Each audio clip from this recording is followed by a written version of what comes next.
Your value isn't measured by how many problems you solved today or how many tasks you got done or just how quiet you keep your own needs.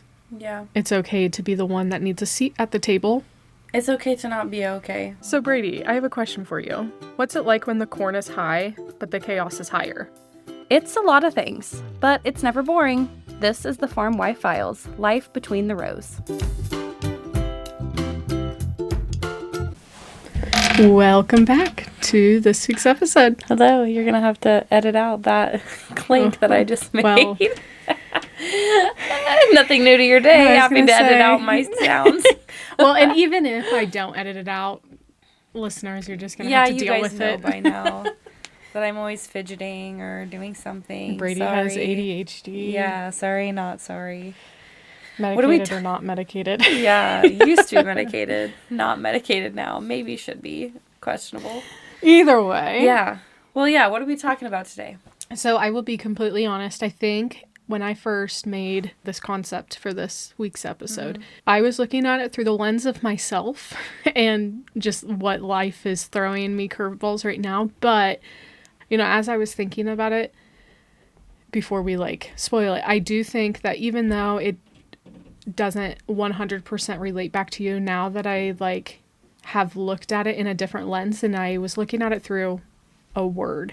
So the title of the episode that I wanted to do was The Weight of the Firstborn Energy, and you're not the firstborn. Correct. But as I was kind of developing the talking points and trying to figure out what I truly wanted to talk about, it all related back to being the oldest daughter, and you are the oldest daughter. Yes. So I think from the title purpose, yeah, it doesn't relate to you because you're not the firstborn. I am the firstborn. But as we started to develop all these talking points, I'm all these are relating back to the oldest daughter. And we very much agree with a lot of the things. I think we can go through this episode and kind of talk about our maybe life events and how that can relate, but also maybe by the end you can say, well, I've also had these that I can add on, and that does come from just being the oldest in general. And I don't even know if that would be even anything. Know. I mean, to see. Yeah. So I guess today I wanted to it's going to be a really emotionally heavy, not necessarily emotional heavy, but just more vulnerable topic. Yeah. But I wanted to talk about it to more validate some of our listeners too, because I know we're both not the only ones that fit this role. I mean, we know other people in our lives currently that do this. So a lot of times being the eldest daughter, we have this factor about our personality, I would say. And there's a mental load that comes along with it. Well, and I think that's kind of what makes this episode quote unquote heavy for us, is because we are normally not the people that talk about this. No. We are the ones that we keep quiet, we keep calm, we're the strong ones. We help everybody else. We are the fixers. Shut up and just do the work and get it done so it's over and done with. Yeah. 100%. So I think that, that in itself makes this episode maybe a little bit difficult for us because we just aren't wired to. Yeah.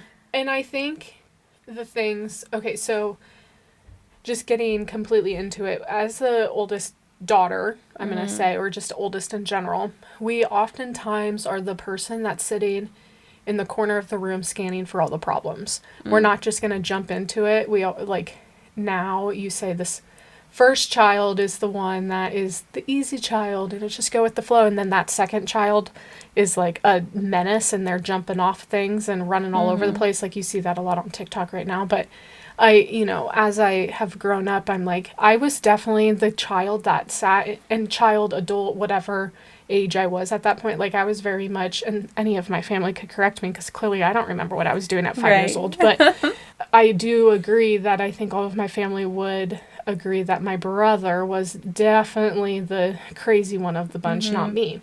And so I sat in the corner and I definitely watched other people. Yeah. I didn't really act on anything. I was crazy in basketball or, I was, but that's a separate thing. But, from a sibling to sibling or just holding that role of being the oldest daughter aspect, there was like this hypervigilance factor about me that I was always scanning for problems.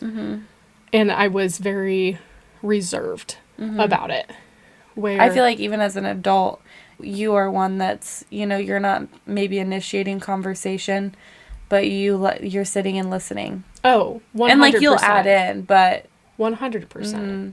And I think that also comes with like just my training going through high school, because in Omaha we have like what we call magnet schools, and so ours was criminal justice, and so we got to do a lot of things with the FBI and fun things. So like I had like that sort of training where I'm like, I just picked up on a lie because you just twitched your lip, and like I'm able to pick up on those things, and so obviously that helps.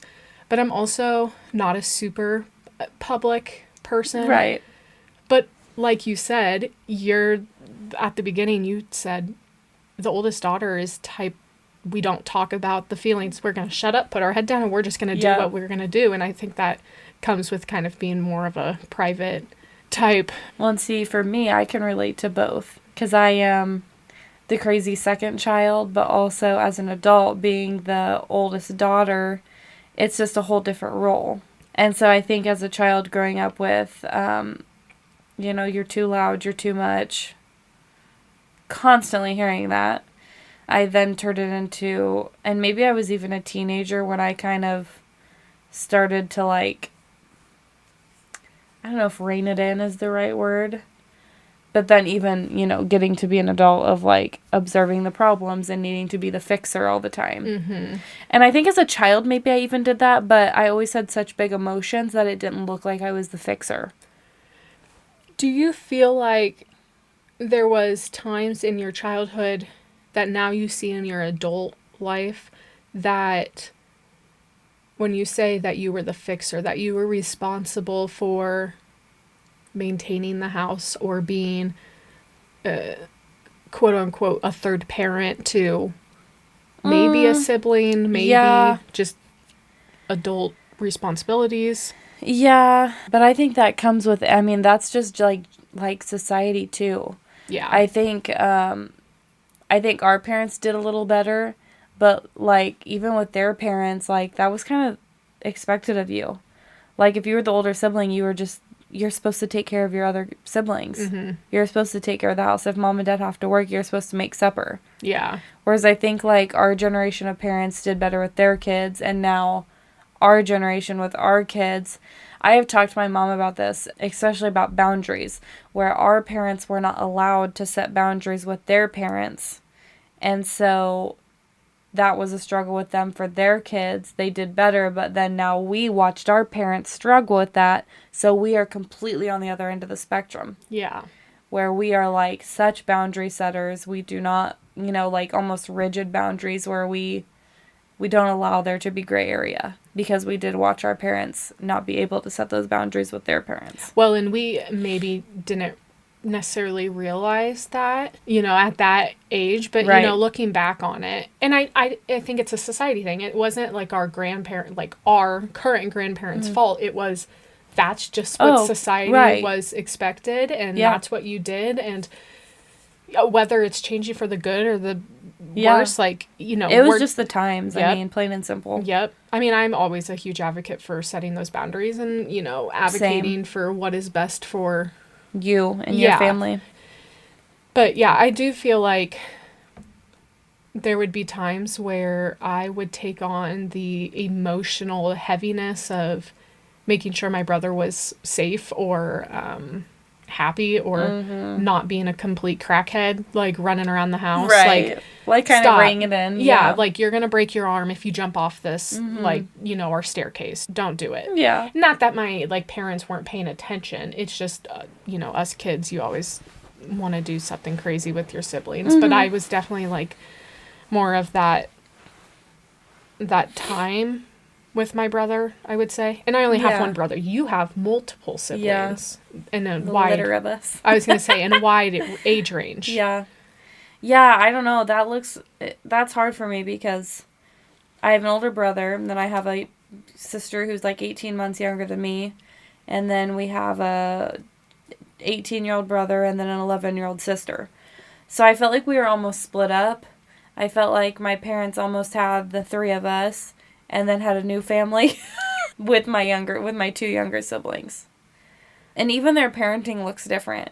And my mom always they both joke about they're just tired, but also they've parented in different generations almost, where, like, gentle parenting wasn't a thing with the three of us. We got spanked, we were held accountable, and we had chores and yada yada yada. And then now with the younger two, it's just different. So yeah, I don't know, I think it's been really fun. I struggled having a lot of siblings growing up because I think I was a child that maybe would have required more attention. And I think I struggled because I didn't receive that. And Mom, if you're listening, this isn't me talking crap about you. Like, there's no ill intention. Yeah, no. This is just from my perspective and knowing my personality now. But now as an adult, I have loved having so many siblings, and that's probably the biggest thing that I've struggled with, wanting to be done having kids myself, because it has been so fun as each of my siblings become adults, having that relationship with them. Yeah, and just seeing them be adults, and and having, where we don't live under the same roof anymore. It's just so different of, just having that separate relationship. Like, we have all of us as siblings, but then, like, I get to have a relationship with, like, Easton, and now, he has Nevaeh, his girlfriend, so, like, getting to see them, be together and have their own life, and then, Josie and Riley, and then, like, my older brother, and, he has kids, and so that's fun, and, yeah, they all look so different now. Right. And it's fun, like, not when we were young, and we were competing, and I don't know, it's different. It's hard to explain if you don't experience it.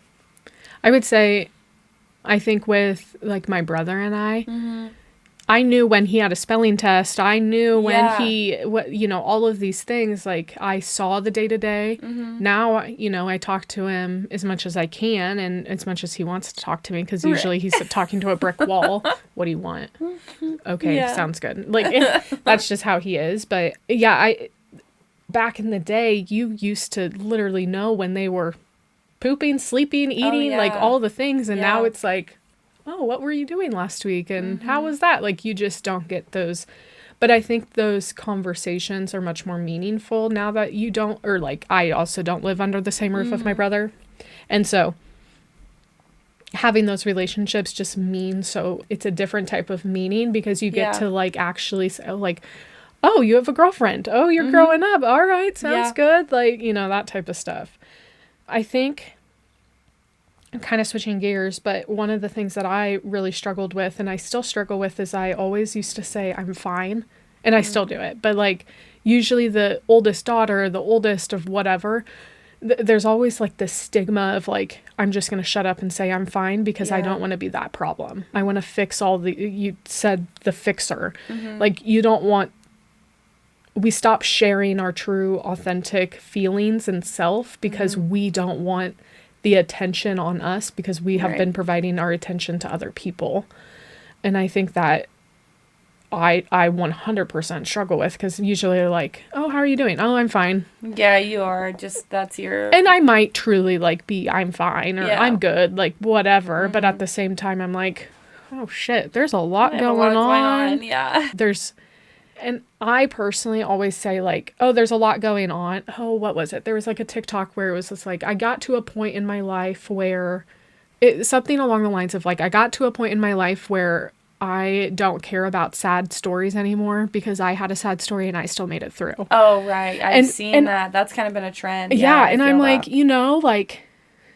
Yeah, like, everybody has a sad story. Stop making it your excuse to be a piece of crap human being. Yes, yeah, and I'm not saying, like, everyone's using it to be, like, excuse to be a I do feel like people allow it to enable them, though. Yes, there are some people that do that. I think of it as, like, yeah, I might have had a sad story of, at some point in my life, but I'm not going to use it for, like, an excuse of being a bad person. But I'm also, like, thinking about it of, like, I still have a roof over my head. I still have food in front of me. I still have Jesus Christ in my life. Like, all of these things where, like, there's not people that have that. And so that's why I'm like, oh, I'm fine, because someone else has it much worse than me. Right. And, which like, is not fair to yourself. No, it's not fair to anyone. So I think that's one thing with being, like, the oldest daughter, and just, like, in general, of, like, taking on those emotions of others and those thoughts and those feelings of others and not really being able to advocate for yourself. Well, you just feel obligated to, like, make sure everybody else is okay,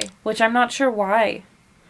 I also don't know if it ties into work ethic. Like, I have, like, this idea in my head, and obviously I have not, done, like, psychology and science and to prove it. But, like, I almost feel like that oldest daughter aspect,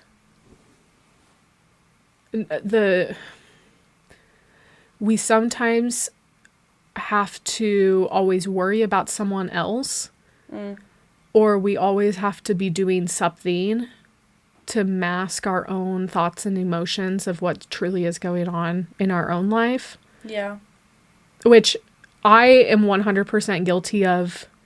I truly do enjoy being busy. I really like having some sort of what we would call like a hectic schedule. Yeah. But I truly do believe that if I'm not working, and working could be out in the garden. Yeah. It could be working at a job or whatever. But if just some form of like being out and doing something. If I'm not being useful, I'm worthless. Or I'm not worth something, or I'm not valuable. And I don't think that's a healthy way to look at it. I really, that was one of my biggest struggles after I had Talon, because my self-worth is reliant on my productivity. Yes. And it always has been. And so when I was, like, in the trenches of postpartum and was, like, rocking a baby all day, every day, and, like, didn't do anything with my house, my mental health struggled. Mm-hmm. So, like, not only having I think, honestly, that probably made the postpartum anxiety worse, because I just felt so anxious about not doing anything. Like, what's my husband going to think of me because I haven't done anything to the house? Like, yeah, I really, really struggled with that. Well, and husband also hasn't had, like, even though it's your guys' first kid with Taylin, for example. Yeah. He's also learning it too. So like you really don't know what your husband is thinking. Mm-hmm. And of course they're probably walking on eggshells just in general. Right. But, well, and I think our marriage, we struggle in that aspect because Tyler's very much like, if there's things to be done after we get the kids down, he's very much, let's relax and have a treat and then do it. And I'm like, let's get everything done so we can relax. It's almost like I don't feel like I can reward myself until I have everything done. Even like lunch, like, okay, I'll feed Talon and then I will, get her down for nap. And then maybe Branson needs to eat a little bit, and then I need to get him situated. Oh, but I've got dishes to do, and I needed to fold that laundry. I will not feed myself until I've gotten my list of stuff done. Which is like, Brady, you don't, like, I'm trying to tell myself, you don't have to get this stuff done so you can feed yourself. I still need food. Yeah. But to me, it's like, I don't deserve it because I need to get these things done. Yeah, I struggle with, obviously I don't have the kids, but the eating aspect, sometimes I'm just in the middle or in the zone of working, and I'm like, I can eat later. Yeah, I'll just eat later. And then I look at the clock and it's 3:00, and then I'm like, well, it's so close to supper. Let me just have like a fruits, a packet of fruit snacks, and it will hold me over. And then here I am. I had a cup of coffee for breakfast, maybe a bagel, or something small-ish. Bagels aren't always small, but like, something like that. And then I just skipped lunch completely. And I didn't fuel myself, so I don't feel my best self. Well, and I feel like part of that too, that kind of transitions to like not filling our cup up and like filling other people's cup. And just for instance, like on Thursday I had an appointment for Branson and myself. They just schedule like one after the other, right, so I don't have to go back multiple times. But Tyler had taken Talon with my car to Grandma's house so she could play that morning, and then he went to work. And it's just a constant, like, this is an excuse of Tyler's, and this is not me talking crap, that we can also talk about this in the tell-all. But he calls me, oh, I was working on the planter and I lost track of time. Okay, well now I had to leave at 12:15 and it's 12:08.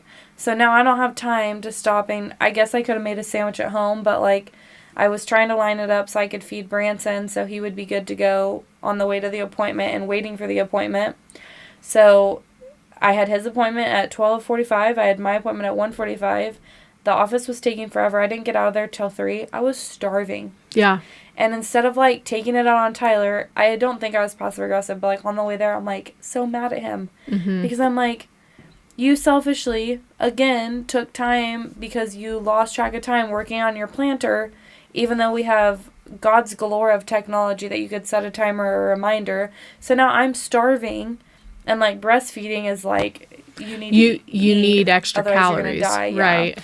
So, yeah, that was just not a good time. And I'm like, why did I do that? Well, and like, wait, oh, granted, gosh. you didn't know that the doctor's office was going to be right so far behind. But still, like, yeah. you still have that, like, feeling after. Well, and I still felt like, oh, I don't want to bring it up to Tyler because, like, I know he didn't mean to. I know that wasn't his, like, plan, like, oh, I'm going to work later so Brady can't eat.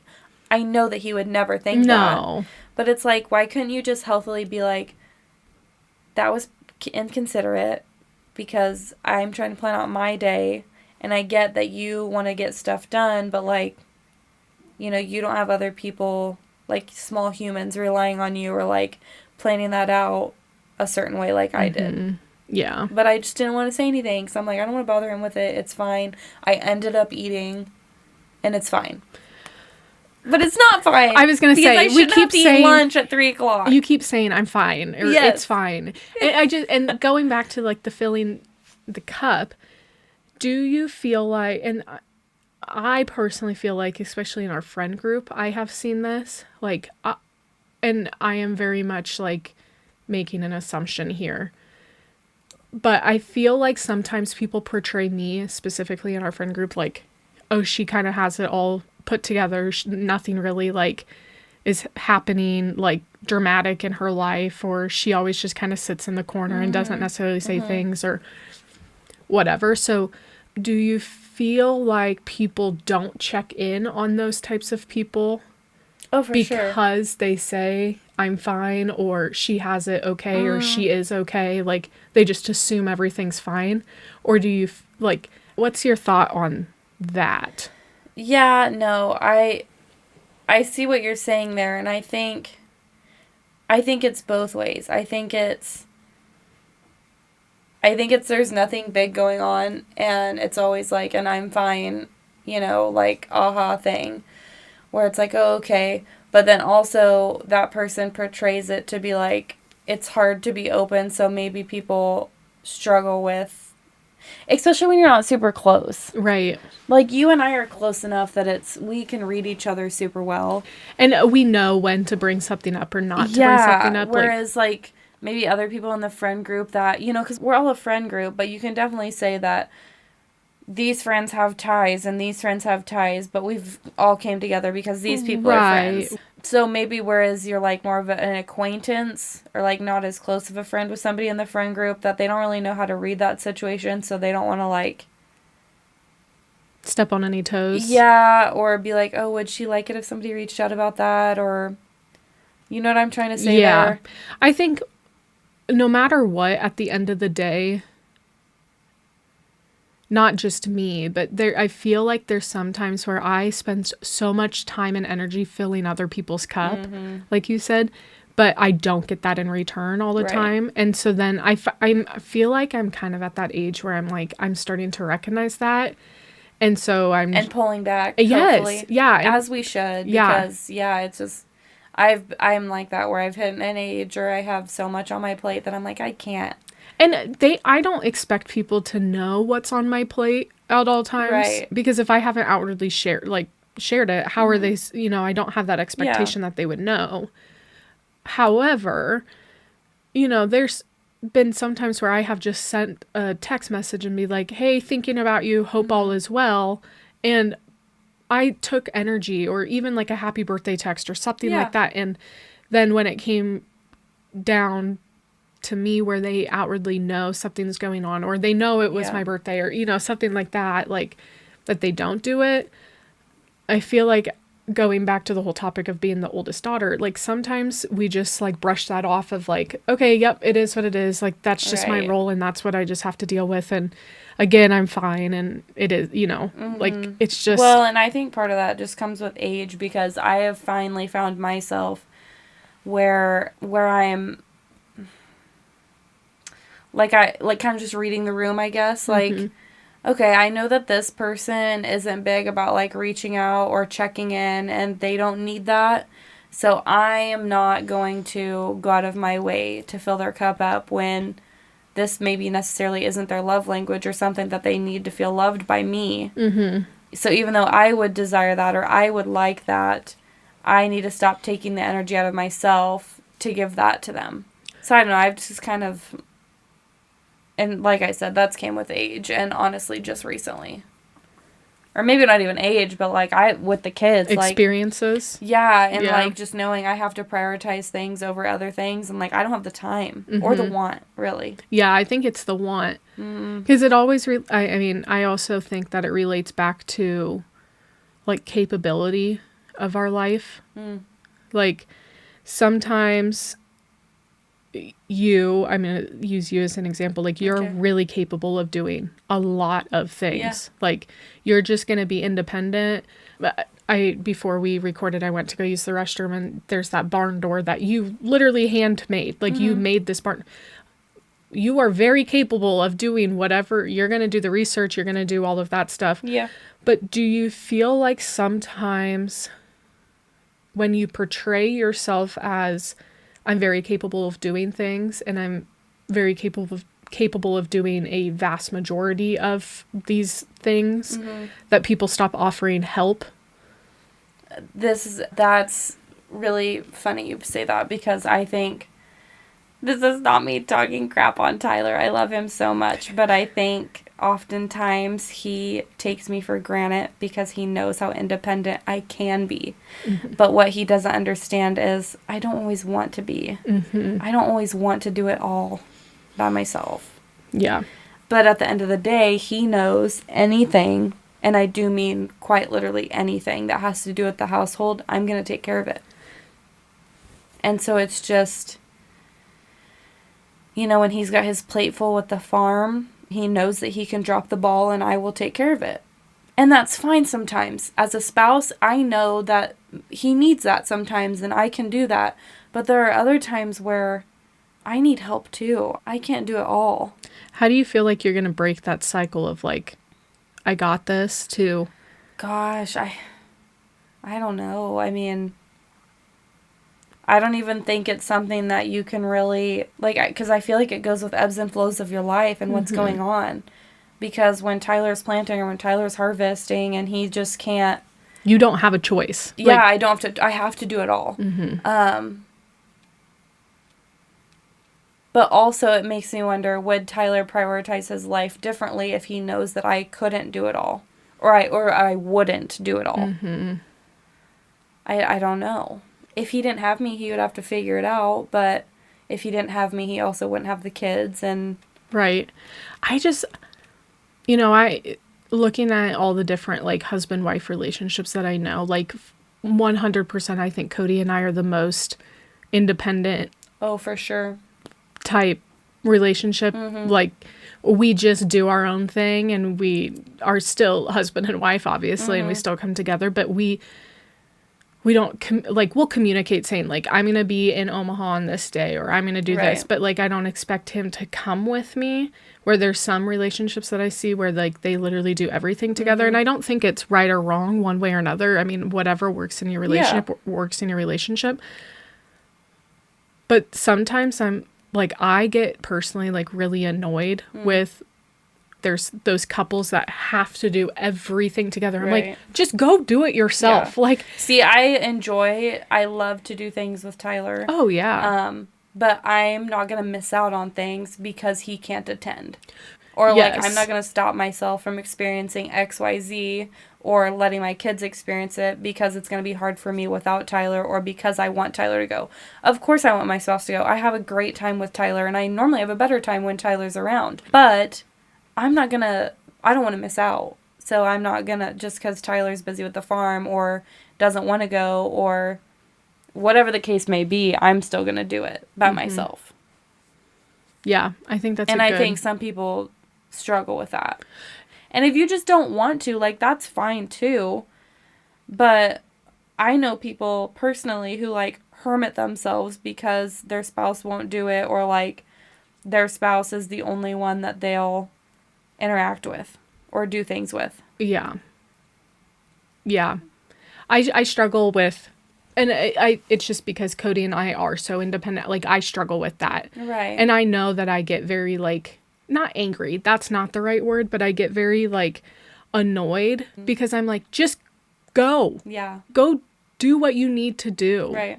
Or go be independent to go do it. But I get that some people just can't do that, and that's just how it is. But yeah, I really struggle with that, and I think that's maybe the oldest daughter in me, because like I literally just had to figure it out. Yeah. Especially after my dad died. Like, if my mom was with my brother because Ben had a football game or whatever, Right. I had to figure it out. Well, and he was younger, so Ben didn't maybe necessarily understand or could correlate, you know, like, oh, Ben, this is just for, Right. you know, example. Ben has a soccer game and Addie has another soccer game at a different field.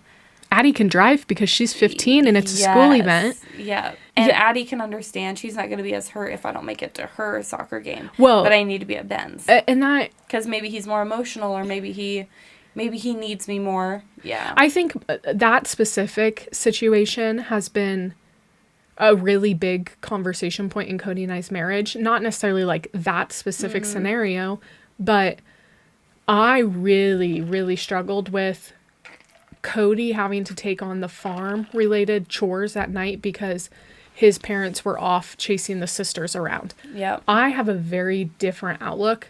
I would always want to support my kids. I want Taylin's dance recital, you know, schedule. So if I can make it, I can make it. Yeah. But if I can't make it, I can't make it.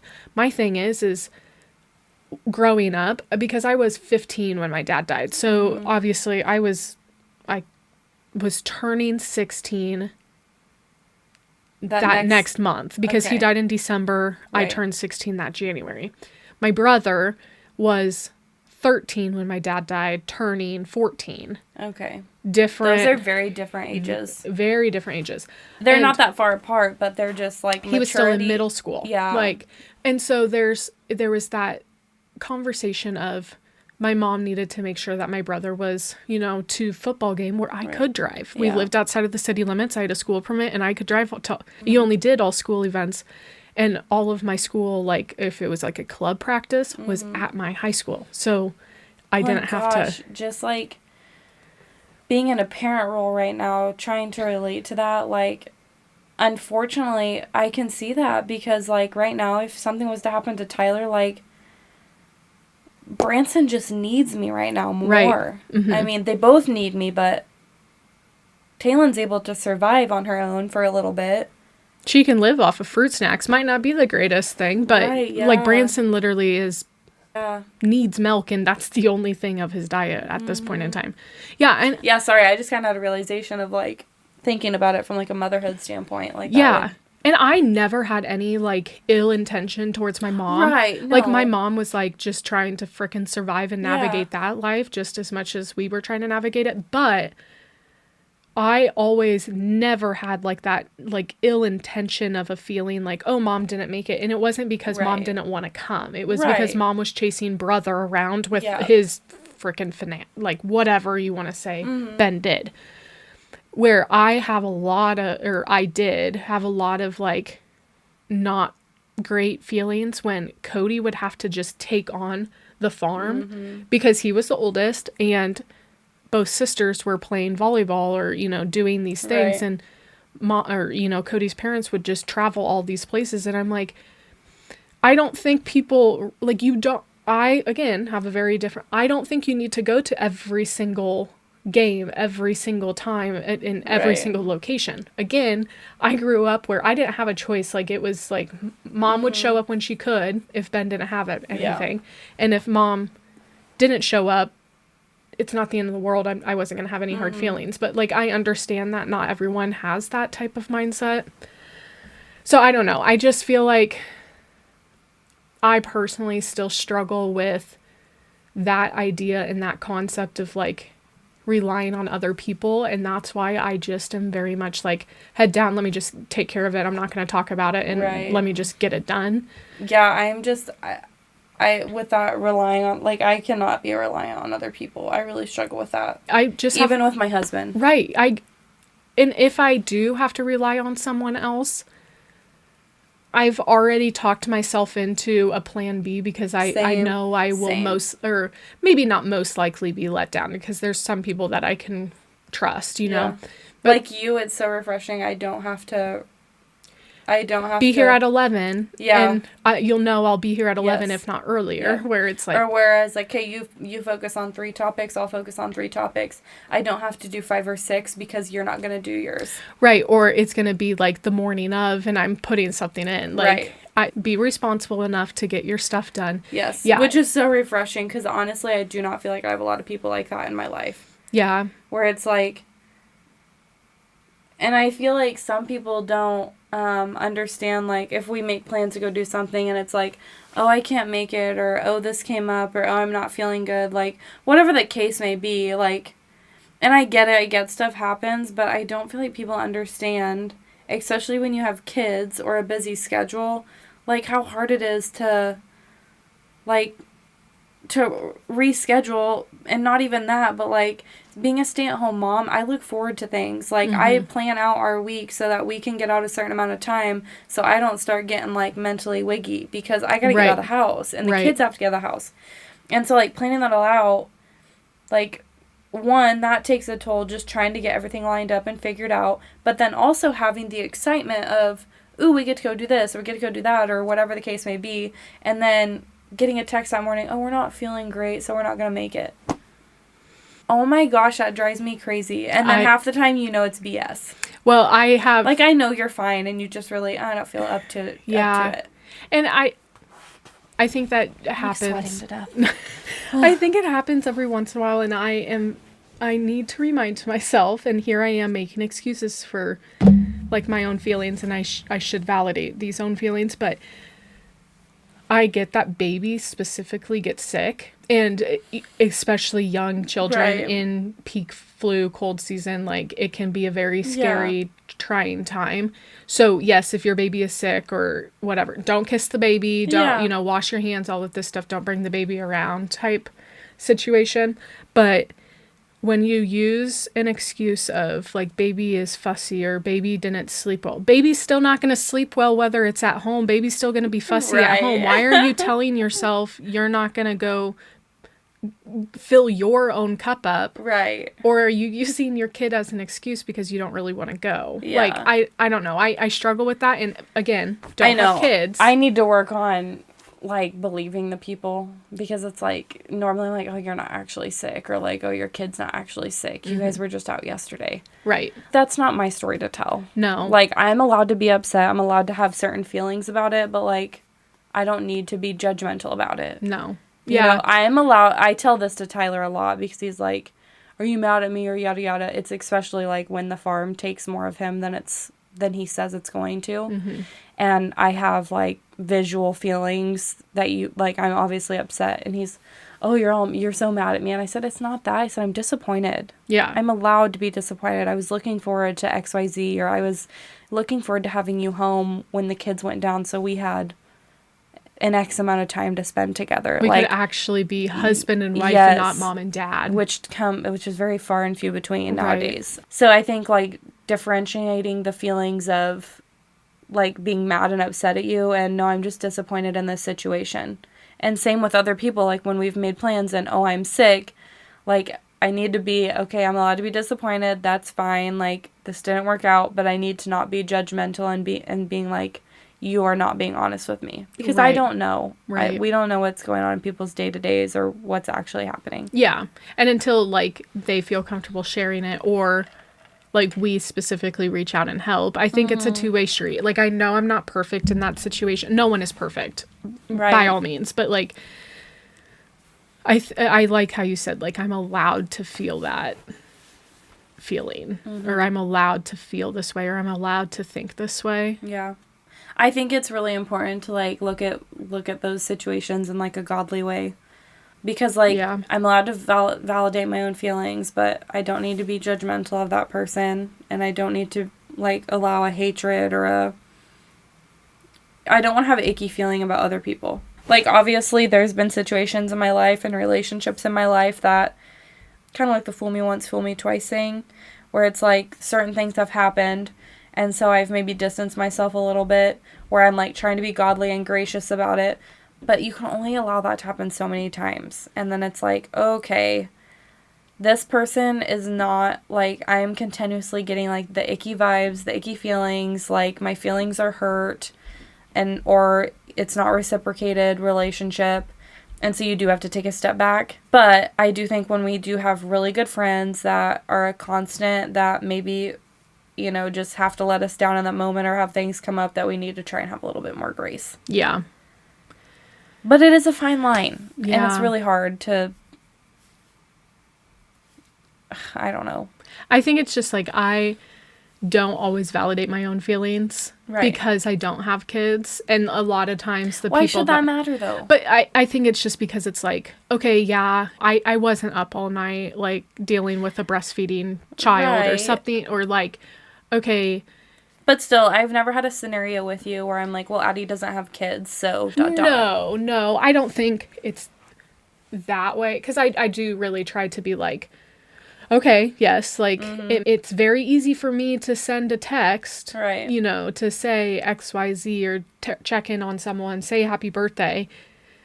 But I use the excuse of, well, they had a kid, so maybe it just slipped their mind and they just didn't really say something. Or, well, I could say that with you though, like, oh, Addie has a really busy schedule, so it slipped her mind. Yeah. You know what I mean? But like, I'm also like calendar galore. Like, if you look at my calendar, it would give someone anxiety, but it gives me peace of mind knowing that, like, I have birthdays. I mean, if someone, like, when Branson was born, even Taylin, but like, even when Branson was born, I immediately went to my calendar, made a reoccurring calendar event. Branson, here's his middle name, here's his last name, and this was the year he was born. So like, I always know, like, it's a reoccurring event in my calendar. But like, I know people don't operate that way. Right. But I think too, I think we can have grace for people, but not have excuses for people. Ooh, I like that. Yeah, like, I really think, okay, your child was up all night, so you're not going to make it to this. Like, I'm going to have grace in this situation, because that is really hard to be up all night. That's exhausting. I get you're tired. But we don't need to have it be a reoccurring excuse. Mm-hmm. Or at the end of the day, like, if it has to do with something that's really important and needs done, whether it's for, like, a business aspect or a professional aspect, like, okay, I get it, but, like, we got to rally. Because, and I am someone, you know, here I am, again, not validating my own feelings. I don't need a lot of sleep. So I am someone who's like, you know, I can roll and roll, where maybe there's people that truly need 8 hours of sleep and they're not someone you should be around. So I struggle there too, because I'm like, oh, I got 2 hours. I still got to roll out. I got stuff to do. Yeah. The day's still going to happen. Mm-hmm. I still have the same 24 hours. To my self-worth is reliant on productivity. Yeah. So regardless if I got 2 hours, like, I have to get something done today, or I'm going to not like myself at the end of the day. You know, I have been getting better on that, where I was always like, I have this to-do list, I need to get it done. Mm-hmm. Where here, just, I would say, like, within the last year, I've really been trying to be like, say no, not doing this. Yeah. I really just want an afternoon to myself, for example. I'm so proud of you for that. Oh, because that is something Addie would not have done last year. No, I mean, growing up in general, would not have done that. And would I snap at my husband? Absolutely. I snapped at him. I had a work trip that was like a Tuesday through Friday, and it was over my birthday, so I wasn't home for my birthday and whatever, but there was just 2 full day meetings, and then I was staying with my grandparents, which I don't get to spend like just, you know, that one-on-one time, but going to these meetings for 2 full days and then having to process that information, and like, you were saying they were very like intellectual, like, it was a very high intellectual, strategically planned meeting, mentally draining. Yes. And I wasn't just the one sitting back and like saying an input. No, like, I was like taking the notes, leading the meeting, helping facilitate things. And so, like, it was a lot. And so finally, when I get back home that late Friday night, and there was some other things like personal life that was going on as well, so that obviously didn't help with everything, but Cody's like, well, what do you want to do on, or, tomorrow, which would have been Saturday. And I was just like, don't see you. Don't see anyone. I want my blinds closed. I want the lights turned off. And I don't care if the TV is playing in the background or if I'm watching TV. I don't want to talk to anyone. I don't want you home. You just needed that, like, re-energized day. Yeah. And Cody then comes home and starts sitting on the couch and talking to me at lunch. And I finally looked at him. I was just like, get out of the house. You're pissing me off. And he was just like, I haven't seen you. And I was just like, I understand that, but I'm still very overstimulated from these last few days. I feel like guys don't get that. No. I feel like they don't. I feel like the mental part, they just don't quite comprehend. Because, this morning, well, you and I are on FaceTime, and here I am trying to, like, make Tyler's day better, and it worked out for you and me to do podcasts a little bit later so that he could go to an event he wanted to. And didn't go. And he had complained about it to me for how long that he was like, well, I thought I could go do this. Okay, so I changed my schedule so that you could do it, and then he's here all morning. And he just, like, I think it's like a love language. Like, he thinks it's fun to kind of pick at me. But I get to a point where it's like, I'm overstimulated, I'm busy, I have this to do. I have crazy Taylin, love her to death, but, she's a toddler. And then now I have Branson, who's just, like, literally attached to you, like, needs to be. Yeah, so it's like, I have to get this done before he's ready to eat, before Taylin needs to go get lunch. Like, it's just constant, whatever. And he's just, like, picking at me. Yeah. And then he wonders when I freak out at him and I am not a nice person, and he knows I'm not a nice person. Yeah. And then he's like, what's wrong? I'm like, well, what? I mean, and Cody, at least, like, he knew, like, he wasn't intentionally trying to pick at me, like, that situation. But I straight up said, like, get out of the house. Leave. I don't want to see your eyeballs. So does that hurt his feelings? No, because, okay, if I would have done that, like, today, for example, like, if I was at home and I told him to leave, like, he would be like, oh, I thought I was going to be nice and come eat lunch with you, something like that. Yeah. Where, like, in this situation, I told you yesterday, you set boundaries. I don't want to see a single soul. I don't want to talk to anyone on the phone. I want to send nothing on social media, like, Snapchat streaks or something. Like, I don't want to talk to anyone. Yeah. Like, I need to process. I need to sit down. Well, that's good that and good for you for communicating that and him listening. He did, but I think he wasn't, like, honestly thinking, because it is a new-ish concept for us to, like, be able to eat lunch together or eat supper together. Like, we haven't been able to do that. So, no ill intention. But I think, like, it just comes back to just, like, I'm starting to, oldest daughter, oldest sibling, whatever the case is, like, I'm finally starting to tuck my own self into bed or tuck myself in and, like, do that self-care of myself, which has been a very hard thing. And honestly, I think it just comes with age. Like, for those that are kind of, like, they feel like they're in those shoes right now and they're having a hard time, like, getting out of that role. I think really it comes with age and, like, life lessons and just telling yourself it's okay.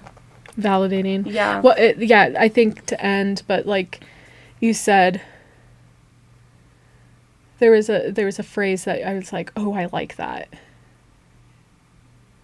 I'll have to think about it. But you said something like, what was it about? About being godly and, like, just, Oh, we can have grace for people, but not, like, grace and excuses type thing. Yeah. I think at the end of the day, like, whoever's listening to this and feels like the world is resting on the shoulders, you were a child once, and you will never meant to be the forever fixer to the invisible safety net of our life. Your value isn't measured by how many problems you solved today or how many tasks you got done or just how quiet you keep your own needs. Yeah. It's okay to be the one that needs a seat at the table. It's okay to not be okay. Yes. As a wife and as a mom, saying. We're the ones that I feel like always, and this is not, I mean, even if you aren't the oldest sibling or the oldest sister, like, it's hard when you're a wife and a mom too, because you I mean, normally you're always like shoving down your problems and prioritizing everybody else. And yeah, just to remind ourselves, it's okay not to be okay. It's okay to let your spouse know that you need them to carry you for a little bit. Yeah, you don't always have to be the one serving the meal. Yeah. Someone else can serve the meal to you. Yes. Someone else can tuck you into bed. Yeah. I liked this episode. Yeah, me too. This was nice. It felt like a little bit different, but is a good topic, relatable topic. Yeah. But well, let us know your thoughts for sure. Yeah, we love hearing what you guys think when we talk about something maybe a little bit different than we normally would. Yeah, stay with. So we will see you guys next time. See you next week. They say a farmer's work is never done. Well, neither is ours. Come back next week for a new episode of Life Between the Rows.